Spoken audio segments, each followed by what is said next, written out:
If the fear of your bike getting stolen is putting you off riding, I've got some tips on how to secure your bike so you can get some peace of mind.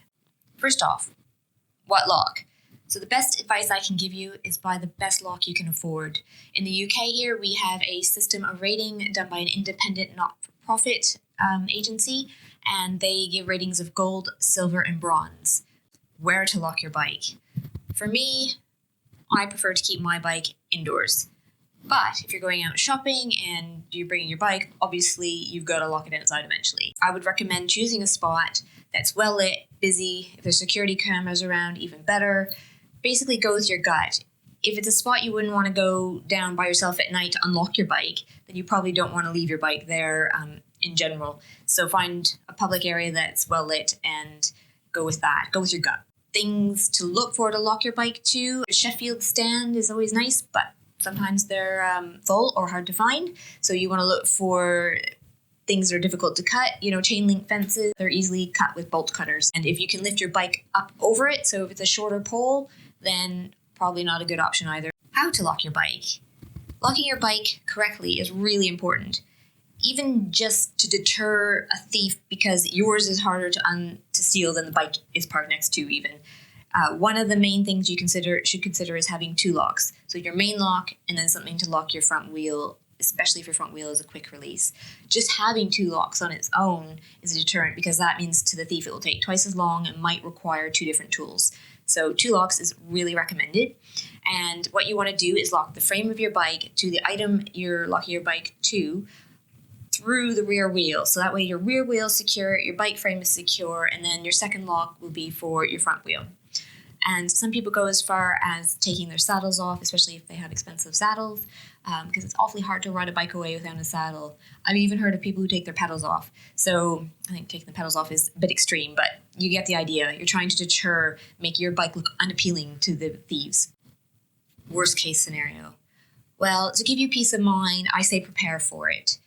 Register your bike. Here in the UK, there's a National Bike Registry, and it's a website, and you just go add the serial number of your bike, which is found underneath the bottom of the bike on the bottom bracket, and a picture of the bike, and that's a place, so if your bike is stolen, you've got a record of it, and it gives the police something to go off of, and when you report it stolen. Also, highly recommend insuring your bike. This gives me peace of mind. If I had my bikes, any of them stolen, I'd be devastated. I love my bikes. I've bonded with them.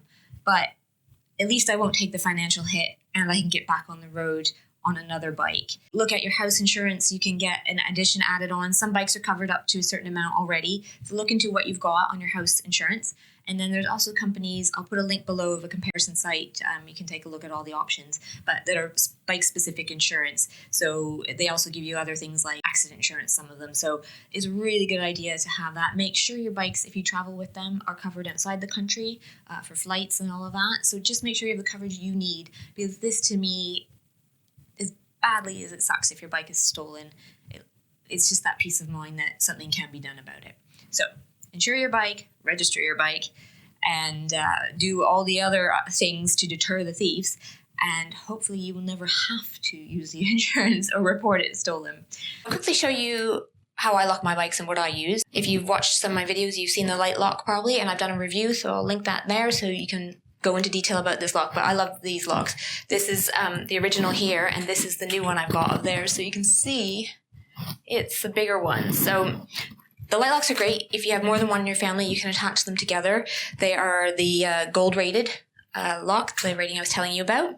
And this newer one is bigger because it also comes in different sizes. So you can wear it around your waist, which is a great idea, but I think it looks a bit funny on me. It doesn't suit me, or maybe I'm too little. But it's a great idea. So you can just wrap it around your waist and pedal off, and away you go. So light lock is my main lock. For my front wheel and second security, I have these this mini D-lock and this cable lock. When I'm on my road bike out by myself, I also have this lock, and it fits in my jersey pocket. It's a combination lock. It's fantastic for when I'm out on my own. I have to pop into the washroom and leave my bike at a site. It's just to deter opportunist thieves. If you'd like to know more about the light lock that I talked about, the lock I use, I'll link it there for you so you can go watch that. And if you're not subscribed, do subscribe if you found this helpful, and I'll see you in the next video.